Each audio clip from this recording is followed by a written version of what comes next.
Good evening, everybody. The Music Fan is back, bringing smiles to the faces, knowledge to the people, and most importantly, music to the masses. And tonight I am back with another Are You In? This time taking a look at Bullet For My Valentine's newest album entitled Gravity. Now, if you don't know who Bullet For My Valentine is, it is a heavy metal / thrash metal / hard rock band from Bridgend, Wales, UK. Members include Matthew Matt Tuck on lead vocals, rhythm, and lead guitar, Michael Paget on lead guitar and backing vocals, Jamie Matthias on bass guitar and vocals, and Jason Bold on drums and percussion. The previous albums include The Poison in 2005, Scream Aim Fire in 2008, Fever in 2010, Temper in 2013, and Venom in 2015. Now, I have a kind of a love-hate relationship with this band. I think I first heard of this band from Guitar Hero 4, I want to say. It was either that or my brother with the song Scream Aim Fire, and I started looking them up a little bit more. I really like their first two albums, The Poison and Scream Aim Fire. The Poison much more than Scream Aim Fire. It has a lot of really good hits. All These Things I Hate Revolve Around You, Tears Don't Fall, Four Words to Choke Upon. Just really solid thrash metal album. Scream Aim Fire is also pretty good, though I would say not as good as The Poison. Fever, though, is definitely my favorite. I feel like that's where their most solid work is encapsulated on that album. Where I probably would say like the first 7 or 8 songs I really like, and you know, the other ones aren't bad, but there's so many great songs on there. Fever, The Last Fight, Your Betrayal, Place Where You Belong. Just a lot of really solid songs. Definitely their best album. Then, unfortunately, they come out with a couple of missteps. Temper, one of the worst albums I've ever heard by them. The fact that they did a Tears Don't Fall Part 2 shows you just how much they needed for material. But Riot, oh God, Temper, all those songs, just horrible lyrics and just very cliched. Venom was a nice step in the right direction, and it made me interested in this particular album when I heard it came out. So, what do I think of it? I think it's another misstep.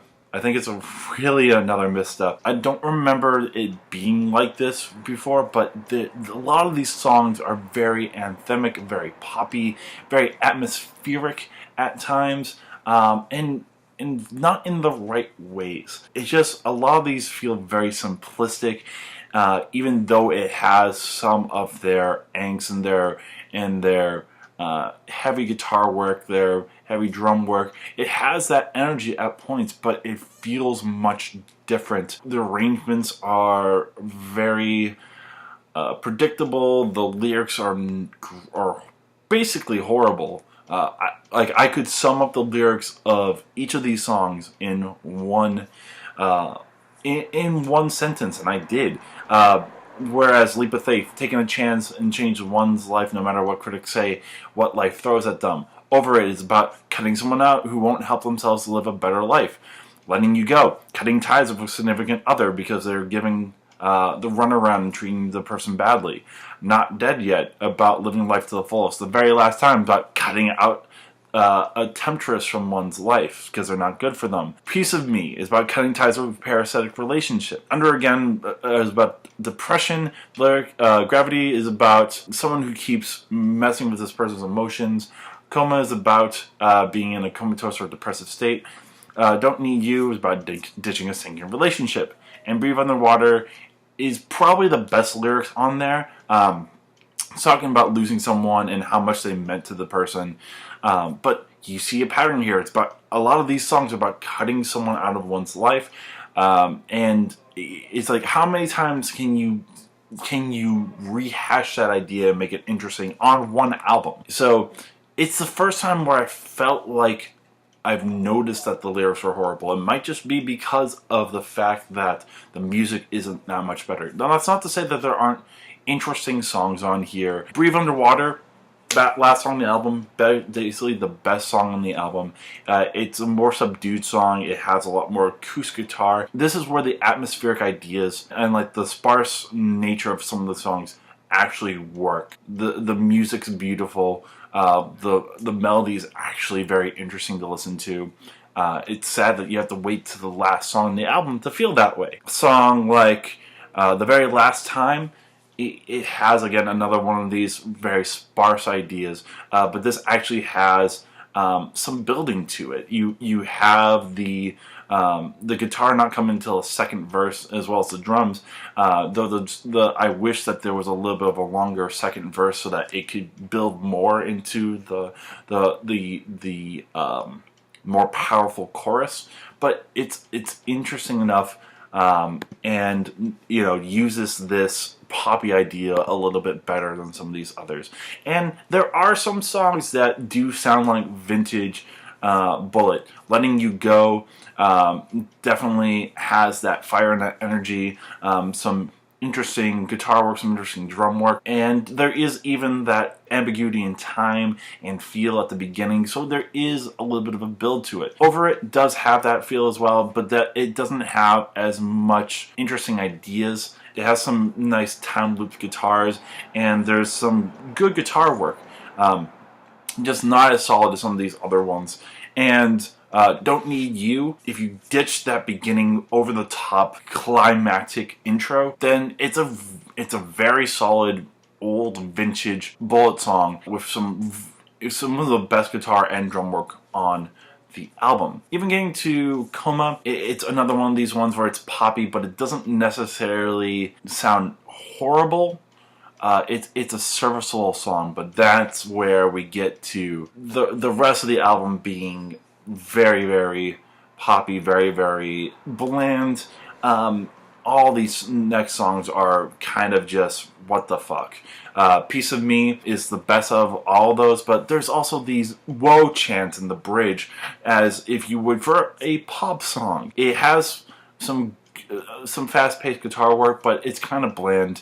Definitely a very pop metal song. Under Again, same thing, very popish. They add an intro and an outro that you don't need, as if these lyrics are very, profound, that you need to restate them. A lot of these songs have an outro that just feels weird and just restates an idea, and it's like, why?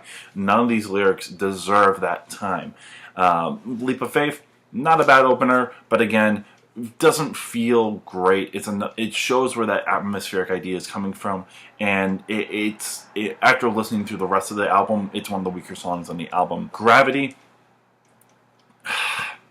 it's frustrating. It's another one of these. It's literally the most popish song on the album. The woe choruses, the anthemic "Am I Falling to Pieces?" And again, it uses this intro and outro idea that you don't need. It like, just when you think that the song is over, it brings it back in one more time, and it's sad because some of the parts on there are interesting. The second verse has some interesting ideas musically. The drumming on this song is pretty solid, but it's just way too pop metal. And then finally, the worst song, Not Dead Yet. The arrangement's horrible. The music is horrible. It's literally it basically feels like a party anthem for pop metal, and it's just sad to see where this album is, because Bullet was so interesting back then. Their thrash metal original ideas were great, and it might just be that they're running out of ideas. Temper was not good. Venom was a better idea out of everything, but it still wasn't great. It didn't bring back the fever. And maybe they've had bad lyrics at points, but I think the overall nature of Fever was so good that I looked past it. But you can't, once you have very cookie cutter, very lackluster songs and arrangements and music, then the lyrics have nowhere to hide. And it shows that a lot of these lyrics are just really, really lackluster, and it feels like they just threw everything together. There was no guitar solos. There's a couple different breakdowns, but there isn't enough there to warrant a full listen to this album. I commend them for trying something different, but it doesn't work. So for me, other than the singles, which also I feel a little bit frustrated at, because if I just went through this with the singles before actually going into the album, I would think that this is a a call back to their previous work. And yeah, I've been really weirded out at some of the atmospheric ideas on Letting You Go and on Don't Need You, but I would also be very happy to hear the energy and the intensity on a lot of these songs. And then to go from there and to hear this album, it's really, really frustrating, especially because there's 11 songs, and 2 of the first 3 songs are the singles, and then you don't get to the last one until the second to last song. So then you have all this filler stuff. Now, other than the singles, I would listen to Breathe Underwater, but again, that's the last song on the album. Why am I waiting so long for a really, really good song? I would listen to Very Last Time. That would be the 5 that I would listen to. But if you don't like this atmospheric idea, don't waste your time on it. I don't want to listen to this album again. It's a very, very frustrating album, and I hope that this is not the road that they go down in the future, because I don't think that there's anything salvageable from that road. So that's my time. I would love to hear your thoughts on this album if you've listened to it, and I hope that you haven't. I really hope that you haven't. If you do like this, of course, like the video, comment on other albums that you would like me to review from 2018, subscribe to my channel, share this with your friends, and most importantly, just keep watching my videos. So I will be back on Wednesday with another Are You In? Until then, this has been The Music Fan signing off.